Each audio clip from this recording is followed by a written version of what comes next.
ಮೊನ್ನೆ ದಿವಸ ದೇಶದ ವಿರೋಧ ಪಕ್ಷದ ಲೋಕಸಭೆಯ ವಿರೋಧ ಪಕ್ಷದ ನಾಯಕರಾದಂತಹ ರಾಹುಲ್ ಗಾಂಧಿಯವರು ನವದೆಹಲಿಯಲ್ಲಿ ಪತ್ರಿಕಾಗೋಷ್ಠಿಯನ್ನು ಮಾಡಿ ಕಳೆದ ಲೋಕಸಭಾ ಚುನಾವಣೆಯಲ್ಲಿ ಮತ್ತು ಅದರ ನಂತರ ನಡೆದ ಮಹಾರಾಷ್ಟ್ರ ವಿಧಾನಸಭಾ ಚುನಾವಣೆಯಲ್ಲಿ ಅದಕ್ಕಿಂತ ಮೊದಲು ನಡೆದ ಹರಿಯಾಣ ಮತ್ತು ಇತರ ಕೆಲವು ರಾಜ್ಯಗಳ ಚುನಾವಣೆಯಲ್ಲಿಯೂ ಕೂಡ ಒಟ್ಟು ಸೇರಿ ಬಿಜೆಪಿ ಮತ್ತು ಚುನಾವಣಾ ಆಯೋಗ ಪರಸ್ಪರ ಶಾಮೀಲಾಗಿ ಬಿಜೆಪಿ ಮತ್ತೆ ಆಯಾ ರಾಜ್ಯಗಳಲ್ಲಿ ಮತ್ತು ದೇಶದಲ್ಲಿ ಅಧಿಕಾರಕ್ಕೆ ಬರುವುದಕ್ಕೆ ಸಂಚು ಮಾಡಿದೆ. ಅದು ಚುನಾವಣಾ ಮತದಾರರ ಪಟ್ಟಿಯನ್ನ ತಿರುಚಿದೆ, ಅನೇಕ ನಕಲಿ ಮತದಾರರನ್ನು ಸೇರಿಸಿದ್ದಾರೆ ಅಂತ ಆರೋಪವನ್ನು ಮಾಡಿದ್ದು ನಾವೆಲ್ಲ ಕೇಳಿದ್ದೇವೆ, ನಿಮಗೂ ಗೊತ್ತು. ಈ ಏನು ಆರೋಪ ಮಾಡಿದ್ರು ಅಂತ ಹೇಳಿದ್ರೆ ಅವರು ಹೇಳ್ತಾರೆ, ಸುಮಾರು 11,945 ಮಂದಿ ನಕಲಿ ಮತದಾರರು, ತಪ್ಪು ವಿಳಾಸದಲ್ಲಿ ಒಂದು 40,009 ಮತದಾರರು, ಒಂದೇ ವಿಳಾಸದಲ್ಲಿ ಸುಮಾರು 10,452 ಮತದಾರರು, ಫೋಟೋ ಇಲ್ಲದೆ ಅಥವಾ ಕಾಣಿಸದಷ್ಟು ಚಿಕ್ಕದಾಗಿ ಪ್ರಿಂಟ್ ಮಾಡಲಾದ ಸುಮಾರು 4,132 ಮತದಾರರು, ಆಮೇಲೆ ಫಾರ್ಮ್ ನಂಬರ್ ಅನ್ನು ದುರುಪಯೋಗಪಡಿಸಿಕೊಂಡು ಸೇರಿದಂತಹ ಒಂದಷ್ಟು ಮತದಾರರು ಚುನಾವಣೆಯಲ್ಲಿ ಸೇರ್ಪಡೆಯಾಗಿದ್ದಾರೆ. ಮೊನ್ನೆ ನಡೆದ ಲೋಕಸಭಾ ಚುನಾವಣೆಯಲ್ಲಿ ಅದರಲ್ಲಿ ಕೂಡ ಬೆಂಗಳೂರು ಸೆಂಟ್ರಲ್ ಕ್ಷೇತ್ರದ ಮಹದೇವಪುರ ವಿಧಾನಸಭಾ ವ್ಯಾಪ್ತಿಯ ನಮಗೆಲ್ಲ ಗೊತ್ತಿರುವಂತಹ ವಿಚಾರ ಇದು. ಈ ವಿಚಾರವನ್ನು ಹೇಳಿ ಅವರು ಪತ್ರಿಕಾಗೋಷ್ಠಿಯನ್ನು ಮಾಡಿಸಿದ ನಂತರ ಚುನಾವಣಾ ಆಯೋಗ ಮತ್ತು ಭಾರತೀಯ ಜನತಾ ಪಾರ್ಟಿ ಇದಕ್ಕೆ ಪ್ರತಿಕ್ರಿಯಿಸಿದ ರೀತಿ, ನಡೆದುಕೊಂಡಂತಹ ನಡವಳಿಕೆ ಮತ್ತು ಅವರು ಆಡಿದ ಮಾತುಗಳು, ಇದು ಎಲ್ಲವೂ ಅವರು ಈ ಆರೋಪದಿಂದ ಎಷ್ಟು ಆತಂಕಿತರಾಗಿದ್ದಾರೆ ಮತ್ತು ಈ ಆರೋಪದಿಂದಾಗಿ ಅವರ ಬಣ್ಣ ಎಲ್ಲಿ ಬಯಲಾಯಿತು, ತಾವು ಮಾಡಿದಂತಹ ಈ ಕುಕೃತ್ಯ ಹೇಗೆ ಜನರಿಗೆ ತಿಳಿತಾ ಇದೆ ಅನ್ನುವಂಥದ್ದರ ಬಗ್ಗೆ ಬಹಳಷ್ಟು ಭಯಗೊಂಡಿದ್ದಾರೆ ಮತ್ತು ಆ ಮೂಲಕ ತಮ್ಮ ಮೇಲೆ ಬಂದ ಆರೋಪವನ್ನ ತಿಪ್ಪೆ ಸಾರಿಸುವ ಎಲ್ಲ ಪ್ರಯತ್ನವನ್ನು ಅವರು ಮಾಡಿದ್ದಾರೆ. ಅದರ ಜೊತೆಗೆ ಬೇರೆ ಬೇರೆ ರೀತಿಯ ವಿಚಾರಗಳನ್ನು ಹೇಳುವುದರ ಮೂಲಕ ಜನರ ದಿಕ್ಕು ತಪ್ಪಿಸಿ ಈ ವಿಚಾರವನ್ನ ಮರೆತು ಬೇರೆ ವಿಚಾರದ ಕಡೆಗೆ ಅವರನ್ನ ಹೊರಳಿಸುವ ರೀತಿಯ ಪ್ರಯತ್ನಗಳನ್ನು ಮಾಡಿದ್ದಾರೆ. ನಾವು ಒಂದೊಂದೇ ವಿಚಾರವನ್ನು ಹೇಗೆ ಏನು ಮಾಡಿದ್ದಾರೆ ಅನ್ನುವುದನ್ನು ವಿಶ್ಲೇಷಣೆ ಮಾಡುತ್ತಿದ್ದೇವೆ. ಚುನಾವಣಾ ಆಯೋಗ ಹೇಳ್ತದೆ, ಚುನಾವಣಾ ಆಯೋಗ ಏನು ಹೇಳ್ತದೆಯೋ ಅದೇ ದಾಟಿಯಲ್ಲಿ ಬಿಜೆಪಿ ಕೂಡ ಮಾತಾಡ್ತಾರೆ. ಯಾಕಂದ್ರೆ ಇಬ್ಬರು ಕೂಡ ಒಂದೇ ವಿಚಾರದಲ್ಲಿ ಇಬ್ಬರು ಕೂಡ ಕೈ ಮಿಲಾಯಿಸಿದ್ದಾರೆ. ಇಬ್ಬರು ಕೂಡ ಅಕ್ರಮ ಮತದಾರರ ಪಟ್ಟಿಯನ್ನು ತಯಾರಿಸುವುದರಲ್ಲಿ ಶಾಮೀಲಾದ್ದರಿಂದಲೇ ಇವರಿಬ್ಬರು ಒಂದೇ ದಾಟಿಯಲ್ಲಿ ಮಾತನಾಡಿದ್ದಾರೆ. ಚುನಾವಣಾ ಆಯೋಗ ಹೇಳಿದೆ ಇದೊಂದು ಅಸಂಬದ್ಧ, ಆಧಾರರಹಿತ ಮತ್ತು ಬೇಜವಾಬ್ದಾರಿಯುತವಾದಂತಹ ಒಂದು ಆರೋಪ ಅಂತ ಚುನಾವಣಾ ಆಯೋಗ ಹೇಳಿದ್ದಾರೆ. ಅದು ಹಾಗೆಯೇ ಹೇಳಬೇಕು ಚುನಾವಣಾ ಆಯೋಗ. ಯಾಕೆಂದ್ರೆ ಯಾವತ್ತೂ ಕೂಡ ಒಬ್ಬ ಕಳ್ಳನನ್ನು ನೀನು ಕಳ್ಳ ಅಂತ ಹೇಳಿದ್ರೆ ನಾನು ಕದೀಲಿಲ್ಲ, ಈ ಆರೋಪ ಅಸಂಬದ್ಧ, ಈ ಆರೋಪ ಆಧಾರರಹಿತ ಅಂತಲೇ ಕಳ್ಳ ಹೇಳುವುದು. ಆದರೆ ನೋಡಿ, ಅಸಂಬದ್ಧ ಮತ್ತು ಆಧಾರರಹಿತ ಅಂತ ಹೇಳುವ ಚುನಾವಣಾ ಆಯೋಗದ ಈ ಮಾತು 100ಕ್ಕೆ 100 ಸುಳ್ಳು. ಯಾಕೆ ಹೇಳಿದರೆ, ರಾಹುಲ್ ಗಾಂಧಿಯವರು ಪತ್ರಿಕಾಗೋಷ್ಠಿ ಮಾಡಿ ಅದರಲ್ಲಿ ಪ್ರದರ್ಶಿಸಿದಂತಹ ಎಲ್ಲ ದಾಖಲೆಗಳು ಅದು ಚುನಾವಣಾ ಆಯೋಗವೇ ಒದಗಿಸಿದಂತಹ ದಾಖಲೆಗಳು.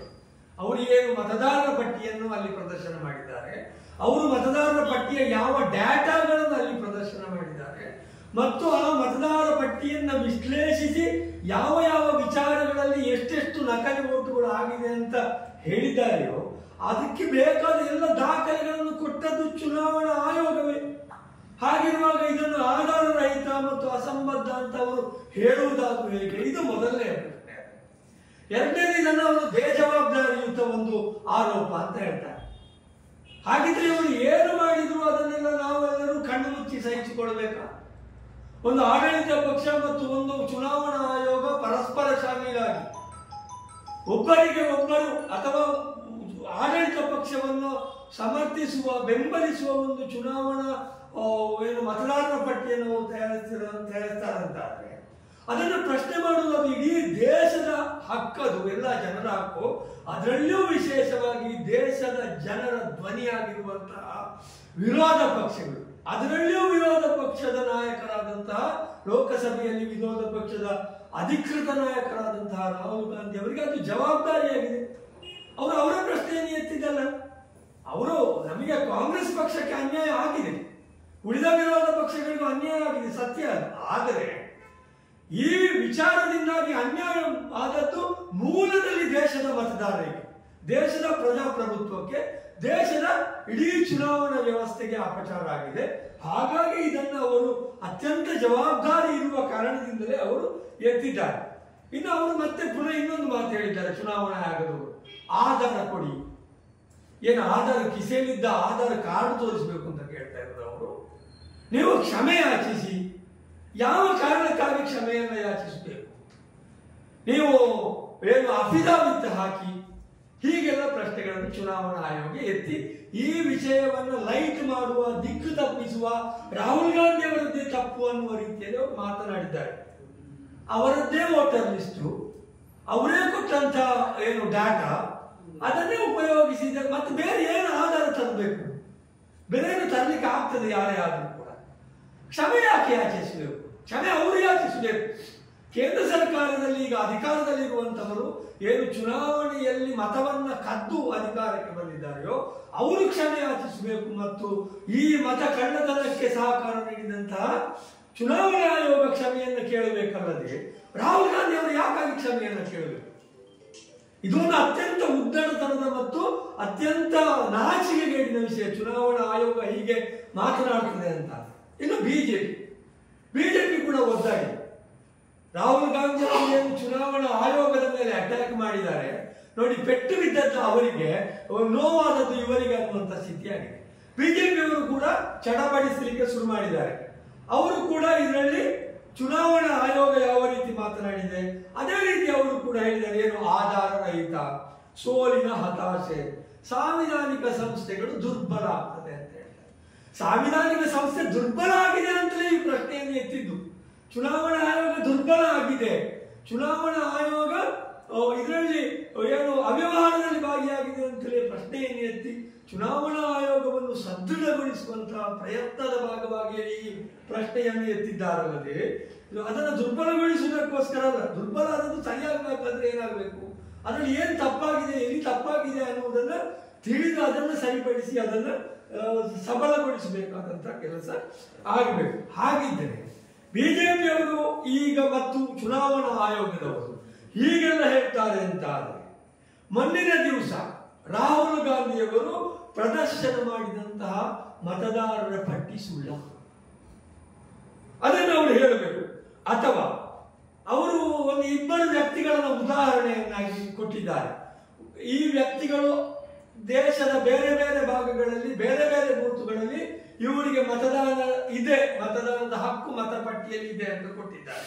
ಹಾಗಿದ್ರೆ ಅವರು ಆ ಉದಾಹರಣೆಗಳು ಸುಳ್ಳಿ. ಅಥವಾ ಒಂದು ಮನೆಯಲ್ಲಿ 80 ಜನ ಇದ್ದಾರೆ, ಒಂದು ಮನೆಯಲ್ಲಿ 65 ಜನ ಇದ್ದಾರೆ ಅನ್ನುವಂತಹ ಅವರು ದಾಖಲೆಯನ್ನು ಬಿಡುಗಡೆ ಮಾಡಿದ್ದಾರೆ. ಅಂದ್ರೆ ಒಂದು ಮನೆಯ ವಿಳಾಸದಲ್ಲಿ 80 ಜನ ಮತದಾರರು ಅಲ್ಲಿ ನೋಂದಾವಣಿಯಾಗಿದ್ದಾರೆ ಅನ್ನುವಂತಹ ವಿಚಾರ, ಅದು ಸುಳ್ಳಿ. ಇನ್ನು ಕೆಲವು ಮನೆಗಳಿಗೆ ಮನೆ ಸಂಖ್ಯೆ 0 ಅದನ್ನು ಅವರು ಮತದಾರರ ಪಟ್ಟಿಯನ್ನು ಪ್ರದರ್ಶನ ಮಾಡಿ ಏನು LCD ಪರದೆ ಹಾಕಿ ಅದನ್ನು ಝೂಮ್ ಮಾಡಿ ತೋರಿಸಿ ಅದು ಸುಳ್ಳ. ನಾವು ಕಂಡದ್ದು ಸುಳ್ಳ, ಅದರಲ್ಲಿ ಇರುವುದು ಸುಳ್ಳ. ಕೆಲವರಿಗಂತೂ ತಂದೆಯೇ ಇಲ್ಲ ಮತದಾರರ ಪಟ್ಟಿಯಲ್ಲಿ. ಒಬ್ಬಂದು ABMDSS AFGH MI ಈ ರೀತಿಯಲ್ಲಿ ಅದರಲ್ಲಿ ಚುನಾವಣಾ ಮತದಾರರ ಪಟ್ಟಿಯಲ್ಲಿ ಹೆಸರುಗಳು ಇರುವುದು ಸುಳ್ಳಿ. ಅಥವಾ 80 ವರ್ಷದ ಒಬ್ಬಳು ಮಹಿಳೆ ಫಾರ್ಮ್ ನಂಬರ್ 6 ಉಪಯೋಗಿಸಿಕೊಂಡು ಮತಪಟ್ಟಿಗೆ ಸೇರ್ಪಡೆ ಆದದ್ದು ಸುಳ್ಳು.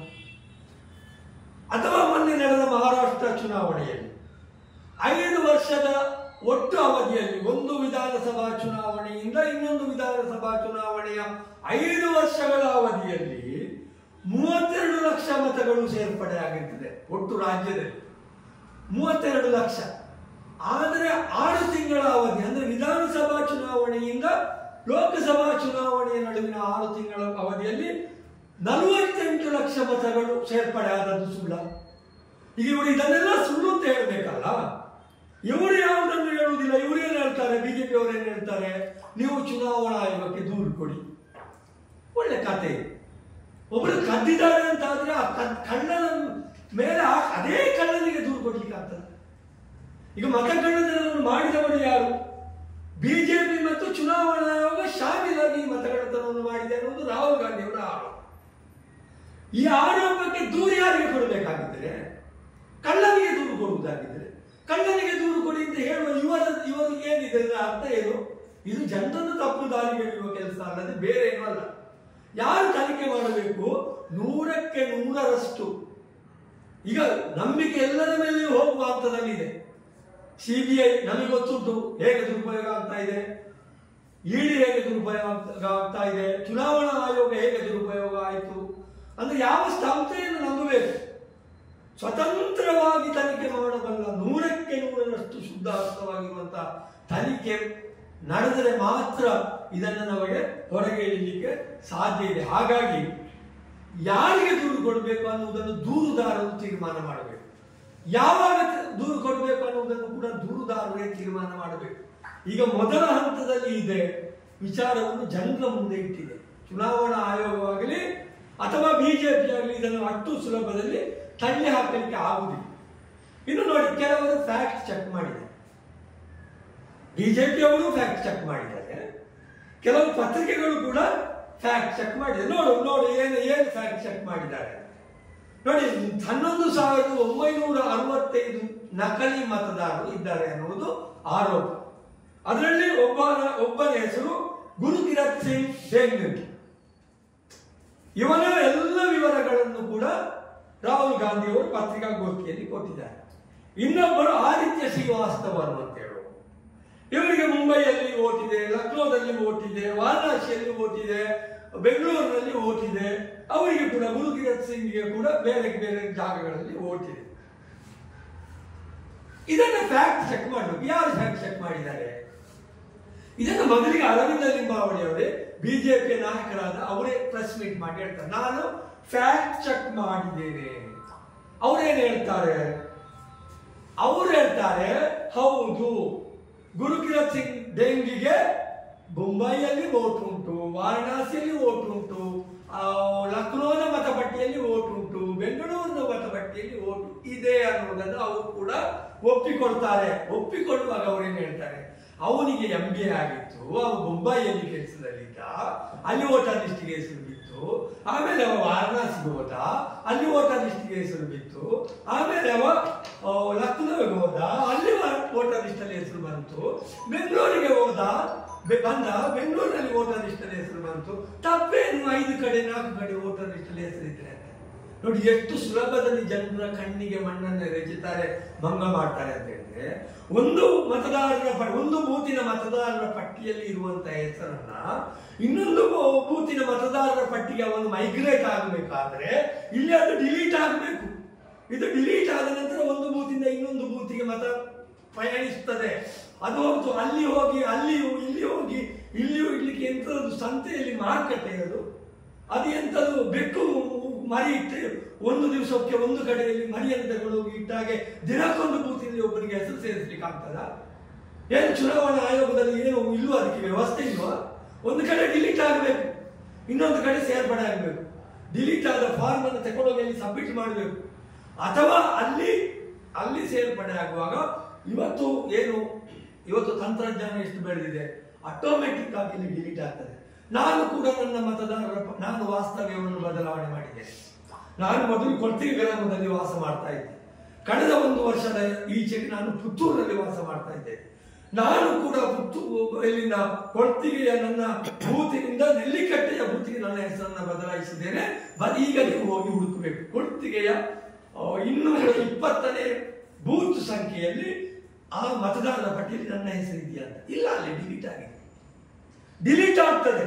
ಹಾಗಿದ್ರೆ ಹೀಗೆ ಅಲ್ಲಿಯೂ ಇದ್ದ, ಇಲ್ಲಿಯೂ ಇದ್ದ, ಆಚೆಯಲ್ಲಿಯೂ ಇದ್ದ. ಇನ್ನೊಬ್ಬ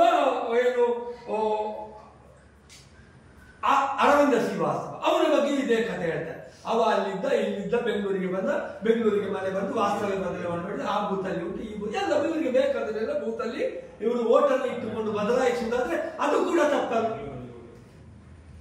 ಹಾಗಿದ್ದರೆ ಇದು ಏನು ಅರ್ಥ ಆಗ್ತದೆ ಅಂತ ಹೇಳಿದ್ರೆ ಬಿಜೆಪಿಯವರು ತಿಪ್ಪೆ ಸಾಗಿಸುವ ಮುಸುಗೊಳಿಸುವ ಪ್ರಯತ್ನ ಮಾಡ್ತಾ ಇದ್ದಾರೆ. ಎರಡನೇದು, ಒಂದು ವಿಳಾಸದಲ್ಲಿ 80 ಜನ ಮತದಾರರಿದ್ದಾರೆ. 2-3 ಉದಾಹರಣೆಗಳನ್ನು ರಾಹುಲ್ ಗಾಂಧಿ ಅವರು ಕೊಟ್ಟಿದ್ದಾರೆ. ಇದನ್ನ ಪೇಪರ್ನವರು ಅದನ್ನ ಸತ್ಯಾನ್ವೇಷಣೆ ಮಾಡಿದ್ದಾರೆ, ಫ್ಯಾಕ್ಟ್ ಚೆಕ್ ಮಾಡಿದ್ದಾರೆ. ಅದನ್ನು ಬಿಜೆಪಿಯವರು ಕೂಡ ಅವರೇ ಹೇಳಿದಾಗ ಫ್ಯಾಕ್ಟ್ ಚೆಕ್ ಮಾಡಿದ್ದಾರಂತೆ. ಇಬ್ಬರು ಅಲ್ಲಿ ಹೋಗಿದ್ದಾರೆ. ಇಂಡಿಯಾ ಟುಡೇ ಪತ್ರಿಕೆಯವರು ಮುನಿರೆಡ್ಡಿ ಗಾರ್ಡನ್, ನಮ್ಮ ಇದೆಲ್ಲ ಮಹದೇವಪುರ ವಿಧಾನಸಭಾ ಕ್ಷೇತ್ರದ ಮುನಿರೆಡ್ಡಿ ಗಾರ್ಡನ್ ಅನ್ನುವಂತಹ ಪ್ರದೇಶದಲ್ಲಿರುವ ಒಂದು 35 ನಂಬರ್ನ ಮನೆಗೆ ಇಂಡಿಯಾ ಟುಡೇ ಅವರು ಟಿವಿ ಅವರು ಹೋಗಿ ಫ್ಯಾಕ್ಟ್ ಚೆಕ್ ಮಾಡಿದ್ದಾರೆ. ಕೇವಲ 2 ಅಥವಾ 3 ಜನ ಮಾತ್ರ ವಾಸ ಮಾಡಲಿಕ್ಕೆ ಸಾಧ್ಯ ಇರುವಂತಹ ಒಂದು ಮನೆ, ಆ ಮನೆಯಲ್ಲಿ ಒಬ್ಬ ವಾಸ ಆಗಿದ್ದಾನೆ. ಆ ಮನೆಯ ಓನರ್ ಬಿಜೆಪಿಯ ವೋಟರ್ ಅಂತ ಅವನೇ ಮಾತಿನಲ್ಲಿ ಒಪ್ಪಿಕೊಳ್ತಾ ಇದ್ದಾನೆ. ಈ ಮನೆಯಲ್ಲಿ 80 ಜನರ, ಈ ಮನೆಯ ವಿಳಾಸದಲ್ಲಿ 80 ಜನರ ಹೆಸರು ಮತದಾರರ ಪಟ್ಟಿಯಲ್ಲಿದೆ. ಇದನ್ನು ಇಂಡಿಯಾ ಟುಡೇ ಅವರು ಹೇಳ್ತಾರೆ. ದೇರ್ ಆರ್ ಗ್ರೌಂಡ್ಸ್, ಏನು ಅದರಲ್ಲಿ ವಾಸ್ತವಾಂಶಗಳು ಇದೆ ರಾಹುಲ್ ಗಾಂಧಿ ಅವರು ಮಾಡಿದ ಆರೋಪದಲ್ಲಿ ಅಂತ ಇಂಡಿಯಾ ಟುಡೇ ಅವರು ಅವರ ವರದಿಯಲ್ಲಿ ಹೇಳ್ತಾರೆ. ಬಿಜೆಪಿ ಅವರು ಹೇಳುವುದೇ ಬೇರೆ. ಅಲ್ಲಿ ಒಬ್ಬನೇ ಇರುವುದು, ಅಲ್ಲಿ ತುಂಬಾ ಜನ ಇಲ್ಲ. ನಾವು ಹೇಳಿದ್ದು ಅದನ್ನೇ, ಅಲ್ಲಿ ಒಬ್ಬನೇ ಇರುವುದು. ಆದ್ರೂ 80 ಜನರ ಓಟ್ ಆ ಅಡ್ರೆಸ್ನಲ್ಲಿ ಹೇಗೆ ಬಂತು ನೋಡಿ. ಅರವಿಂದ ಲಿಂಬಾವಳಿಯವರಾಗಲಿ ಬಿಜೆಪಿ ಅವರಾಗಲಿ ಏನು ವಾದವನ್ನು ಮುಂದೆ ಇಡ್ತಾ ಇದ್ದಾರೆ, ಆ ವಾದ ರಾಹುಲ್ ಗಾಂಧಿ ಅವರು ಮಾಡಿದಂತಹ ಆರೋಪವನ್ನ ಪುಷ್ಟೀಕರಿಸ್ತಾ ಇದೆ. ಅಲ್ಲಿ ಯಾರು ಇಲ್ಲ ಅಂತಲೂ ಹೇಳುವುದು. ವೋಟರ್ ಲಿಸ್ಟ್ ನಲ್ಲಿ ಹೆಸರು ಅಂತ ಅವರು 80 ಜನ ವೋಟ್ ಮಾಡಿದಾರ, ಅದು ಇನ್ನು ಚುನಾವಣಾ ಆಯೋಗ ಹೇಳಬೇಕು. ಹಿಂದೆ ವಿಷಯ ಸರಿ ಇಲ್ಲ ಅಂತ ಆರೋಪ ಮಾಡಿದ್ರಿ. ನಿಮ್ಮದೇನು ಹೌದು. ಈಗ ಅದು ಸಾಬೀತು ನೋಡಿ. ಇನ್ನೊಂದು, ಈಗ ವೋಟರ್ ಲಿಸ್ಟ್ ಅಲ್ಲಿ ಬೇರೆ ಬೇರೆ ಕಡೆದು ತಿದ್ದುಪಡಿಗೆ ಬರ್ತದೆ, ಚುನಾವಣಾ ಆಯೋಗ ಆಗ್ತದೆ. ಯಾರೆಲ್ಲ ಇಲ್ಲ ತಿಳಿಸಿ, ಆನಂತರ ಹೆಸರು ಚೇಂಜಸ್ ಆದರೆ ತಿಳಿಸಿ ಅಂತ. ಹಾಗಿದ್ರೆ ಆಯಾ ಇದರಲ್ಲಿ ಪಕ್ಷಗಳೇ ಅವರಿಲ್ಲ ಇವರಿಲ್ಲ ಕಂಪ್ಲೇಂಟ್ ಮಾಡಿ ಮಾಡ್ತಾರೆ. ಇಲ್ಲಿ ತೆಗಿಸ್ತಿದ್ರು. 62 ಲಕ್ಷ ಓಟನ್ನು ಇದು ಮಾಡಿದ್ರು ಯಾರು, ಚುನಾವಣಾ ಇದರಿಂದ ಪಟ್ಟಿಯಿಂದ ಅದನ್ನು ಮಾತಾಡಬೇಕಾದ್ರೆ. ಆದ್ರೆ ನೋಡಿ, ಪಕ್ಷದವರು ತೆಗಿಸ್ತಾರೆ, ಇವರೇನ್ ಮಾಡ್ತಿದ್ರು, ಪಕ್ಷದವರು ತೆಗಿಸಲಿಲ್ಲಪ್ಪ. ಚುನಾವಣಾ ಆಯೋಗಕ್ಕೆ ಏನು ಸಣ್ಣ ಇದ್ದದ್ದು? ವೋಟ್ ಮಾಡಿದಾರ, ವೋಟ್ ಮಾಡಿ ಚುನಾವಣಾ ಆಯೋಗ ಹೇಳಬೇಕು. ಅದನ್ನು ನಮ್ಮ ಹತ್ರ ಕೇಳುದಲ್ಲ. ಅವ್ರು ನೀವು ಅಫಿಡವಿಟ್ ಹಾಕುದಲ್ಲ, ಅವರು ತೆಗಿಬೇಕು. ಅವರು ಡಾಟಾ ತೆಗೆದು ತೋರಿಸಿ ಇಡೀಲಿ ಅದರ ಮುಖಕ್ಕೆ. ಅವ್ರು ಯಾಕೆ ಬಿಜೆಪಿ ಅವರಾಗೆ ಮಾತಾಡುದು? ಅವ್ರಿಗೇನು ಅಗತ್ಯ ಉಂಟದು? ಅವರು ಬಿಡುಗಡೆ ಮಾಡ್ಲಿ, ಅವರು ವೆಬ್ಸೈಟ್ ಬಂದ್ ಮಾಡಿ ಬೀಗ ಹಾಕಿ. ನೀವು ಚುನಾವಣಾ ಆಯೋಗಕ್ಕೆ ಕಂಪ್ಲೇಂಟ್ ಮಾಡಿದ್ರೆ ಯಾಕೆ ಗೊತ್ತಾಗ್ತದೆ ಅಂತ ವೆಬ್ಸೈಟ್ ಅಲ್ಲಿ ಗೊತ್ತಾಗ್ತದೆ. ಚುನಾವಣಾ ಆಯೋಗಕ್ಕೆ ಕಂಪ್ಲೇಂಟ್ ಮಾಡಿದ್ರಾ? ಚುನಾವಣಾ ಆಯೋಗಕ್ಕೆ ನಾವು ಮಾಡಬೇಕಾದ ಸಮಯದಲ್ಲಿ ಕಂಪ್ಲೇಂಟ್ ಮಾಡ್ತೇವೆ. ಕಳ್ಳನಿಗೆ ಕಂಪ್ಲೇಂಟ್, ಪತ್ರಿಕಾಗೋಷ್ಠಿ ಇದೇ ಮಾಡಿದ್ರೆ ಚುನಾವಣಾ ಆಯೋಗ ಮಾಡಲಿಲ್ಲ, ಮಾಡುವುದಿಲ್ಲ. ನಾವೀಗ ಕಳ್ಳನ ಮೇಲೆ ಕಳ್ಳನಿಗೆ ಕಂಪ್ಲೇಂಟ್ ಮಾಡ್ಲಿಕ್ಕಿಲ್ಲ. ಈಗ ನಾನು ಕದ್ದರೆ ನೀವು ಯಾರಿಗೆ ಕಂಪ್ಲೇಂಟ್? ಈಗ 6 ತಿಂಗಳ ಮೊದಲೇ ತಿದ್ದುಪಡಿಗೆ ಕೊಡ್ತದೆ, 3 ತಿಂಗಳ ಡೇಟ್ ಕೊಡ್ತದೆ. ಇಷ್ಟು ಡೇಟ್ನೊಳಗೆ ತಿದ್ದುಪಡಿ ಮಾಡಿಕೊಳ್ಳಿ. ಯಾರು ವಾಸ್ತವ ಇದ್ದಾರೆ, ಯಾರು ವಾಸ್ತವ ಇಲ್ಲ ಅದನ್ನು ತಿಳಿಸಿ. ವಾಸ್ತವೇ ಇಲ್ಲ ಅಂತ ಹೇಳಿ ಒಬ್ಬ ವ್ಯಕ್ತಿಯ ವೋಟ್ ಅನ್ನ ಕಸಿಲಿಕ್ಕೆ ಆಗುದಿಲ್ಲ ಅಂತ ಹೇಳಿ ಚುನಾವಣಾ ಆಯೋಗ ಹೇಳ್ತದೆ. ನಮ್ಮ ಊರಿನಲ್ಲೇ ನಾನೊಂದು ಪರ್ಟಿಕ್ಯುಲರ್ ಆಗಿ ಒಂದು ವೋಟರ್ ಅವರು 20 ವರ್ಷದಿಂದ ಊರಲ್ಲಿ ಇಲ್ಲ, ಇದನ್ನು ಹೇಗೆ ಇಲ್ಲಿ ಇಟ್ಟುಕೊಂಡಿದ್ದೀನಿ ಅಂತ ಹೇಳಿ ಅದನ್ನು ಅವರೇ ಬಂದು ದೂರು ಕೊಡ್ಬೇಕು ಅಂತ ಹೇಳ್ತಾರೆ. ಹಾಗಾದ್ರೆ ಏನದು? ಈಗ ಒಂದು ಕಡೆ ಅದು ಸರಿ ಇದು ಸರಿ ಅಂತ ಹೇಳಿ ಒಂದು ಕಡೆಯಿಂದ ಇನ್ನೊಂದು ಕಡೆಗೆ ಶಿಫ್ಟ್ ಆಗ್ತದೆ. ಅಲ್ಲಿ ಶಿಫ್ಟ್ ಆಗಿಲ್ಲ, ಅಲ್ಲಿ ಬೇರೆ ವೋಟರ್ ಐಡಿ ಉಂಟು, ಇಲ್ಲಿ ಬೇರೆ ವೋಟರ್ ಐಡಿ ಉಂಟು. ನಾವು ಹೇಳೋದನ್ನೇ ಚುನಾವಣಾ ಮಾಡ್ಬೇಕಂತ ಯಾರು? ಚುನಾವಣಾ ಆಯೋಗ. ಚುನಾವಣಾ ಆಯೋಗಕ್ಕೆ ಮಾಹಿತಿ ಕೊಟ್ಟು ಕೂಡ ಕಂಪ್ಯೂಟರ್ ಒಂದು ಬಟನ್ ಅಲ್ಲಿ ಬರ್ತದೆ ಟ್ಯಾಲಿ ಆಗೋ ಫೋಟೋಗಳು. ಯಾಕೆ ಬರುವುದಿಲ್ಲ? ಫೋಟೋಗಳು ಬೇರೆ ಇರ್ತದೆ, ಹೆಸರುಗಳನ್ನು ಕೂಡ ಸ್ವಲ್ಪ ಬದಲು ಮಾಡಿ ಮಾಡ್ಬೇಕಾಗ್ತದೆ. ಈಗ ಒಂದು ವಿಳಾಸದಲ್ಲಿ 80 ಮತದಾರರು, ಇನ್ನೊಂದು ಕಡೆ ಬಿಆರ್ ಸ್ಟ್ರೀಟ್ ನಲ್ಲಿ ಕೂಡ ಇದೇ ಕತೆ.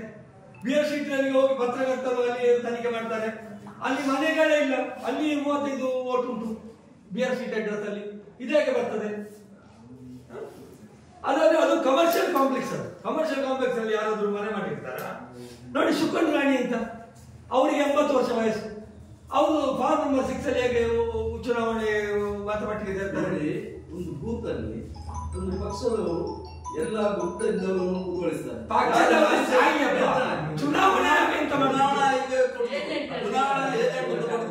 ಚುನಾವಣಾ ಆಯೋಗವೇ ಏಜೆಂಟ್ ಅಂತ ಪಾಸ್ ಕೊಡ್ತಾರೆ. ಅವರಿಗೆ ಆ ಬೂತ್ ಅಲ್ಲಿ ಯಾರ್ಯಾರು ಇದ್ದಾರೆ, ಯಾರು ವ್ಯಕ್ತಿಗಳಿದ್ದಾರೆ ಅಂತ ಹೇಳೋ ದೃಷ್ಟಿಯಲ್ಲಿ ಅವರನ್ನು ಕೂತ್ಕೊಳ್ಳಿ. ಹೌದು, ಅವ್ರು ಇಲ್ಲದವರು ಅವ್ರಿಗೆ ಕೂಡಲೇ ಅಬ್ಜೆಕ್ಷನ್ ಮಾಡ್ತಾರೆ. ಯಾರು ಅದಕ್ಕೆ ಯಾವ ಯಾವ ವೋಟರ್ಸ್ ನೀವು ಯಾವ್ಯಾವ ಅಭ್ಯರ್ಥಿಗಳಿದ್ದಾರೆ ಅವರ ಏಜೆಂಟ್ಗಳನ್ನು ಕೂತ್ಕೊಳಿಸ್ತಾರೆ. ಅರ್ಥ ಆಯ್ತು ನನಗೆ. ನನ್ನ ಬೂತ್ ಅಲ್ಲಿ ನನಗೆ ಪ್ರತಿಯೊಬ್ಬರ ಮುಖ ಪರಿಚಯ ಇದೆ. ನೀವು ಬೆಂಗಳೂರಿನಿಂದ ಮೆಟ್ರೋಪಾಲಿಟನ್ ಸಿಟಿಗೆ ಹೋಗ್ಬೇಕು, ಮಹದೇವಪುರಕ್ಕೆ ಹೋಗ್ಬೇಕು, ಅಲ್ಲಿ ಇವತ್ತಿದ್ದವ ನಾಳೆ ಇರುವುದಿಲ್ಲ. ಆಚೆ ಮನೆಯವರ ಪರಿಚಯ ಈಚೆ ಮನೆಯವರಿಗೆ ತಪ್ಪು. ಏಜೆಂಟ್ ಇದು ತಪ್ಪು. ಚುನಾವಣಾ ಆಯೋಗ ಮಾಡಿದ್ದೆಲ್ಲ ಸರಿಯಾಗಿ ಅಲ್ಲ. ಚುನಾವಣಾ ಇವರು ಬೇಡದ್ದು ಮಾಡಿ, ಇವರು ಬೇಡದ್ದು ಮಾಡಿ ನೀವ್ಯಾಕೆ ಮಾಡಿಲ್ಲ? ಅವರು ತಿದ್ದುಪಡಿಗೆ ಕೊಟ್ಟಿದ್ದಾರಲ್ಲ. ಈಗ ನಮ್ಮ ಚುನಾವಣಾ ಏಜೆಂಟ್ ತಪ್ಪು ಮಾಡಿದ್ದಕ್ಕೆ ನಾವು ಶಿಕ್ಷೆ ಕೊಡ್ತೇವೆ. ನಮ್ಮ ಚುನಾವಣಾ ಆಯೋಗ ಮಾಡಿದ್ದಕ್ಕೆ ಯಾವ ಶಿಕ್ಷೆ? ಫಾರಿನ್ ನಲ್ಲಿದ್ದವರದ್ದು ಸಹ ಕೊಡ್ಬೇಕಲ್ಲ. ತಪ್ಪು ತಪ್ಪು ಅಂತ ಹೇಳಿದ್ದೆ ತಪ್ಪು ಅಂತ ಹೇಳಿದ್ರೆ ತಪ್ಪನ್ನು ತಪ್ಪು ಅಂತ ಹೇಳಲಿಕ್ಕೆ ಅಧಿಕಾರ ಇಲ್ವ ಈ ದೇಶದಲ್ಲಿ?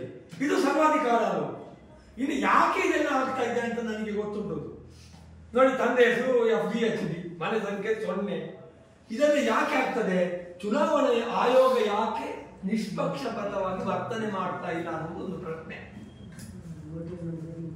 ಯಾಕೆ ಮಾಡ್ತಾ ಇಲ್ಲ ಅಂತ ಹೇಳಿದ್ರೆ, ಚುನಾವಣಾ ಆಯೋಗಕ್ಕೆ ಮುಖ್ಯ ಚುನಾವಣಾ ಆಯುಕ್ತರನ್ನು ನೇಮಕ ಮಾಡುವುದು ಯಾರು?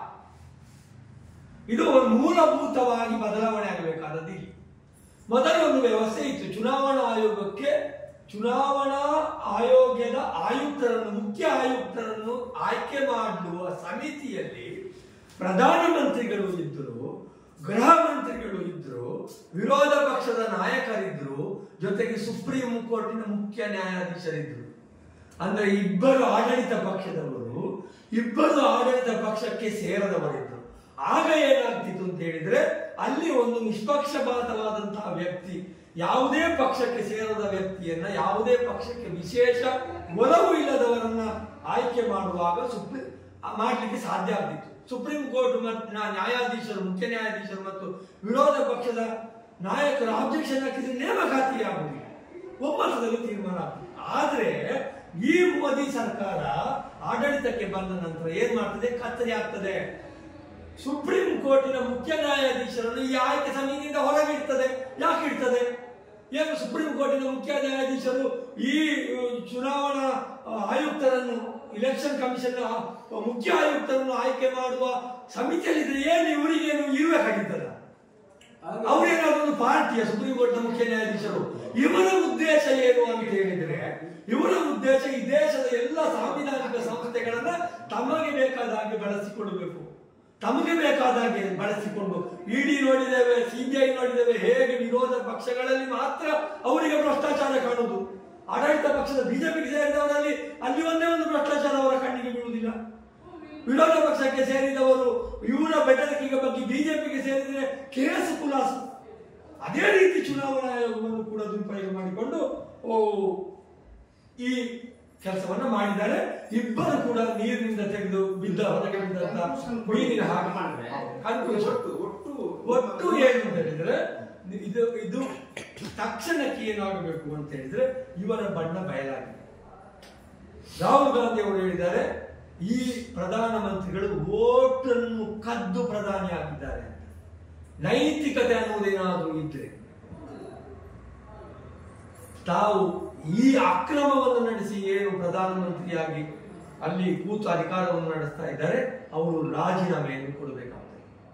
ಏನು ಚುನಾವಣಾ ಆಯೋಗದ ಏನು ಮುಖ್ಯಸ್ಥರು ಇದ್ದಾರೆ, ಯಾರೆಲ್ಲ ಇದರಲ್ಲಿ ಸೇರಿಕೊಂಡಿದ್ದಾರೆ, ಇವರು ಕೂಡ ರಾಜೀನಾಮೆ ಕೊಡಬೇಕಾಗ್ತದೆ, ತನಿಖೆಯನ್ನು ಎದುರಿಸಬೇಕಾಗ್ತದೆ. ನಮ್ಮದೇ ಅದೇ ಹೌದು. ಏನು ಪ್ರಧಾನಮಂತ್ರಿಗಳು ರಾಜೀನಾಮೆಯನ್ನು ಕೊಟ್ಟು ಹೊಸ ಜನಾದೇಶಕ್ಕಾಗಿ ಚುನಾವಣೆಗೆ ಹೋಗಬೇಕು. ಮುಖ್ಯ ಚುನಾವಣಾ ಆಯುಕ್ತರುಗಳು ಕೂಡ ರಾಜೀನಾಮೆಯನ್ನು ಕೊಡಬೇಕು ಮತ್ತು ತನಿಖೆಯನ್ನು ಎದುರಿಸಬೇಕು. ದೂದ್ ಪಾನಿ ಆಗಿ ಹೋಗಿ ಬಿಹಾರದ ವಿಚಾರ ಈಗಾಗಲೇ ನಮ್ಮ ಅಮರ ರಾಮಚಂದ್ರರು ವಕ್ತಾರರು ನಮ್ಮ ಬಹಳ ಸುದೀರ್ಘವಾಗಿ ಮಾತಾಡಿದ್ರು. ಈ ಚುನಾವಣೆಯಲ್ಲಿ ಈ ಆಯೋಗ ಏನು ಎಷ್ಟೊಂದು ನಮ್ಮ ಕೇಂದ್ರ ಸರ್ಕಾರ ನೇರವಾಗಿ ಮೋದಿ ಅವರ ಕೇಂದ್ರ ಸರ್ಕಾರ ಬಿಜೆಪಿ ಒಟ್ಟಿಗೆ ಸೇರಿಕೊಂಡು ಏನೆಲ್ಲ ಅಕ್ರಮಗಳನ್ನ ಮಾಡ್ತಾ ಇದೆ ಅಂತೇಳಿ. ಈಗ ಬಿಹಾರದ ಮಟ್ಟಿಗೆ ನೋಡುವುದಾದ್ರೆ ನೋಡಿ, ಬಿಹಾರದಲ್ಲಿ SIR ಸೇರಿ ಒಂದು ರಚನೆ ಮಾಡಿ, SIR ಅಂದ್ರೆ ಅವರಿಗೆ ಸ್ಪೆಷಲ್ ಇಂಟೆನ್ಸಿವ್ ರಿವಿಷನ್ ಅಂತೇಳಿ. ಏನು ಇದು, ಈಗ ಚುನಾವಣೆಗೆ ಬರುವ ಸಂದರ್ಭದಲ್ಲಿ ಓಟಿಗೆ ಸೇರಿಸತಕ್ಕಂತಹ ಪ್ರಕ್ರಿಯೆಗಳು ನಡೀತದೆ, ಮತ್ತದರಲ್ಲಿ ಡಿಲಿಟೇಷನ್ಗಳು ನಡೀತದೆ. ಆದ್ರೆ ಇದು ಹಾಗಲ್ಲ. ಇವರಲ್ಲಿ ಏನ್ ಮಾಡ್ತಾ ಇದ್ದಾರೆ ಅಂತಂದ್ರೆ ಎಲ್ಲರನ್ನು ಮಾಸ್ ಆಗಿ ತೆಗೆಯುವಂತ ಒಂದು ದೊಡ್ಡ ಪ್ರಕ್ರಿಯೆ.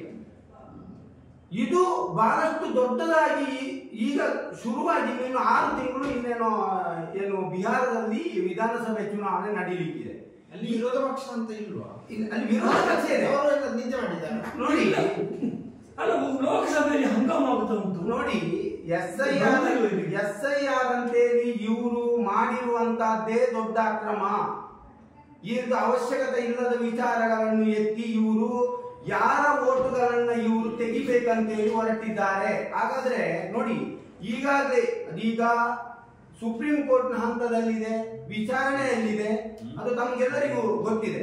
ಈಗ ನೋಡಿ, ಅಲ್ಲಿ 64,000 ಓಟುಗಳನ್ನ ಅವರು ಡಿಲೀಟ್ 64,076 ಓಟುಗಳನ್ನ ಅವರು ಡಿಲೀಟ್ ಮಾಡಬೇಕು ಅಂತೇಳಿ ಅವರು ಹೇಳಿದ್ದಾರೆ. ಅಷ್ಟು ಓಟುಗಳಲ್ಲಿ ನೋಡಿ, ಅವರಿಗೆ 36 ಲಕ್ಷ ಜನ ಅವರು ವಲಸೆ ಕಾರ್ಮಿಕರಂತೆ, ಅಂದ್ರೆ ಅಲ್ಲಿ ಶಾಶ್ವತವಾಗಿ ಅವರು ವಲಸೆ ಹೋಗಿದ್ದಾರೆ. ಮತ್ತು ಅಲ್ಲಿ 22 ಲಕ್ಷ ಚಿಲ್ಲರೆ ಇದು ಹೌದು ಸತ್ತಿದ್ದಾರೆ ಅಂತೆ. ಆದ್ರೆ ಇವತ್ತು ಸುಪ್ರೀಂ ಕೋರ್ಟ್ ಹೇಳಿದೆ, ಅಲ್ಲಿಗೆ 17 ಜನ ಸತ್ತಿರುವಂತವರು ಸುಪ್ರೀಂ ಕೋರ್ಟ್ ನ ಮುಂದೆ ಹಾಜರಾಗಿದ್ದಾರಂತೆ. ಇದು ನಾವು ಜೀವಂತ ಇದ್ದೇವೆ, ನಮ್ಮ ಓಟು ತೆಗಿಬೇಡಿ ಅಂತೇಳಿ. ಹಾಗಾದ್ರೆ ಏನು ಇದರ ಅಸಲಿಯತ್ತು ಏನು ಅಂತೇಳಿ ಅದು ಚುನಾವಣಾ ಆಯೋಗ ಮಾಡಿದ್ರೆ ಸರಿಯಲ್ಲ. ನೋಡಿ, 80 ಓಟು ಒಂದು ಮನೆಯಲ್ಲಿತ್ತು ನೋಡಿ, ಹೌದಾ? ನೋಡಿ 80 ಓಟು ಮನೆಯಲ್ಲಿತ್ತು, ಅದು ಒಂದು ವಿಚಾರ. ನೋಡಿ, ಇಲ್ಲಿಗ ನೇರವಾಗಿ ಸುಪ್ರೀಂ ಕೋರ್ಟಿಗೆ ಹೋಗಿ ಸತ್ತವರೇ ನಾವು ಬದುಕಿದ್ದೇವೆ ಅಂತೇಳಿ ಹೇಳುವಾಗ ಇವರು ಡಿಲಿಟೇಷನ್ ಮಾಡುವಂತಹದ್ದು ಇದು ಅವರು ನ್ಯಾಯಸಮ್ಮತವಾಗಿ ಮಾಡ್ತಾ ಇದ್ದಾರೆ, ಅಲ್ಲ ಕಳ್ಳತನ ಮಾಡಿ, ಅಂದ್ರೆ ಯಾರ ಓಟುಗಳನ್ನು ಇವರು ತೆಗಿತಾ ಇದ್ದಾರೆ. ನೋಡಿ, ಬಿಹಾರದಂತಹ ರಾಜ್ಯದಲ್ಲಿ ಅಲ್ಲಿ ಹೆಚ್ಚು ಅನಕ್ಷರಸ್ಥರಿರುವಂತಹ ಜಾಗ, ಹೆಚ್ಚು ವಲಸೆ ಹೋಗ್ತಾ ಇರತಕ್ಕಂತಹ ಜನ ಇರುವಂತಹ ಜಾಗ, ಅಲ್ಲಿಯ ಮತದಾರ, ಅದರಲ್ಲಿಯೂ ಕೂಡ ಆದಿವಾಸಿಗಳು, ಅಲ್ಲಿಯ ದಲಿತರು, ಮುಸ್ಲಿಮರು, ಇಂಥವರ ಓಟುಗಳನ್ನೇ ಅವರು ಟಾರ್ಗೆಟ್ ಮಾಡಿ ತೆಗಿತಾ ಇದ್ದಾರೆ. ಇಲ್ಲದಿದ್ರೆ ಅವರಿಗೆ ನೋಡಿ, ಈಗಲೇ ಸುಪ್ರೀಂ ಕೋರ್ಟ್ ಕೂಡ ಅದರ ಬಗ್ಗೆ ಕಳವಳವನ್ನು ವ್ಯಕ್ತಪಡಿಸಿದೆ. ಸುಪ್ರೀಂ ಕೋರ್ಟ್ ಕೂಡ ಹೇಳಿದೆ, ನೀವು ಅಷ್ಟು ನೇರವಾಗಿ ಅದಕ್ಕೆ ನಮ್ಗೆ ಬೇಕಾದಂತಹ ದಾಖಲೆಗಳನ್ನು ಕೊಡ್ಬೇಕಂತ ಹೇಳಿದಾಗ ಇದು ನಿರಾಕರಿಸಿದೆ. ನಮ್ಗೆ ದಾಖಲೆಗಳನ್ನು ಸಂಬಂಧಪಟ್ಟ ಬಿಎಲ್ಒಗಳಿಗೆ ನಾವು ಕೊಟ್ಟಿದ್ದೇವೆ ಅಂತೇಳಿ. ಆದ್ರಿಂದ ನಮ್ಮ ವಿಚಾರ ಇಷ್ಟೇ, ಒಟ್ಟು ಚುನಾವಣಾ ಆಯೋಗವನ್ನು ದುರುಪಯೋಗ ಪಡಿಸಿಕೊಂಡು, ಈಗ ಬಿಹಾರದಲ್ಲಿ ಮಾತ್ರ ಅಲ್ಲ, ಮುಂದೆ ನೀವು ಕರ್ನಾಟಕ ಬೇರೆ ಬೇರೆ ರಾಜ್ಯಗಳಿಗೂ ನೀವು ರೆಡಿಯಾಗಿರಿ ಅಂತೇಳಿ ಚುನಾವಣಾ ಆಯೋಗ ಹೇಳಿದೆ. ಇದೇ ರೀತಿಯ ಮಾದರಿಯಲ್ಲಿ ನಾವು ಮಾಡ್ತೇವೆ ಅಂತೇಳಿ ಚುನಾವಣಾ ಆಯೋಗ ಹೇಳಿದೆ. ಆದ್ರೆ ಸುಪ್ರೀಂ ಕೋರ್ಟ್ ಇದು ಒಂದು ತಾರ್ಕಿಕವಾದಂತಹ ಒಂದು ಅಂತ್ಯಕ್ಕೆ ಅದನ್ನು ತಕೊಂಡು ಹೋಗ್ತದೆ ಎಂಬ ನಂಬಿಕೆ ನಮ್ಮಲ್ಲಿದೆ. ಅದನ್ನು ಸಂಬಂಧಪಟ್ಟ ಅವರು ಅದನ್ನು ಸುಪ್ರೀಂ ಕೋರ್ಟ್ ಕದವನ್ನು ತಟ್ಟಿ ಅಲ್ಲಿ ನ್ಯಾಯ ಕೇಳಲಿಕ್ಕೆ ಈಗಾಗಲೇ ಹೋಗಿದ್ದಾರೆ. ಒಂದು ಹಂತಕ್ಕೆ ಮುಟ್ಟುತ್ತದೆ ಎಂಬುದು ಕೂಡ ನಮ್ಮ ನಂಬಿಕೆ. ಮುಂದೆ ಕೂಡ ಅದು ಹಂತಕ್ಕೆ ಮುಟ್ಟದೇ ಇದ್ದರೆ ಈ ದೇಶದಲ್ಲಿ ಪ್ರಜಾಪ್ರಭುತ್ವದಲ್ಲಿ ಜನರ ಹಕ್ಕನ್ನು ಕಸಿದುಕೊಳ್ಳುವಂತಹ ದೊಡ್ಡ ಪ್ರಯತ್ನವನ್ನು ಈ ಕೇಂದ್ರ ಸರ್ಕಾರ ಮತ್ತು ಈ ಚುನಾವಣಾ ಆಯೋಗ ಮಾಡ್ತಾ ಇದೆ. ಇದು ಚುನಾವಣಾ ಆಯೋಗ ಮತ್ತು ಕೇಂದ್ರ ಸರ್ಕಾರದಲ್ಲಿರುವ ಬಿಜೆಪಿಯವರೇ ಸೇರಿಕೊಂಡು ಈ ಒಂದು ಚುನಾವಣೆಯಲ್ಲಿ ಅಕ್ರಮವನ್ನು ಮಾಡುವುದಕ್ಕೆ ಬೇಕಾಗಿ ಈ ತರದ ಒಂದು ಕಾನೂನುಗಳನ್ನ ಚುನಾವಣಾ ಆಯೋಗ ಮಾಡ್ತಾ ಇದೆ ಅಂತ ಹೇಳಿ ನಮ್ಮ ನೇರವಾದಂತಹ ಆರೋಪ ಆಗ್ತದೆ. ನನಗಿಷ್ಟ ನಂದಿನಿ ತುಪ್ಪ, ಶುದ್ಧ ತುಪ್ಪ ಅಂದ್ರೆ ನಂದಿನಿ. ಸುದ್ದಿ ಚಾನಲ್, ಕ್ಷಣ ಕ್ಷಣದ ಸುದ್ದಿಗಾಗಿ.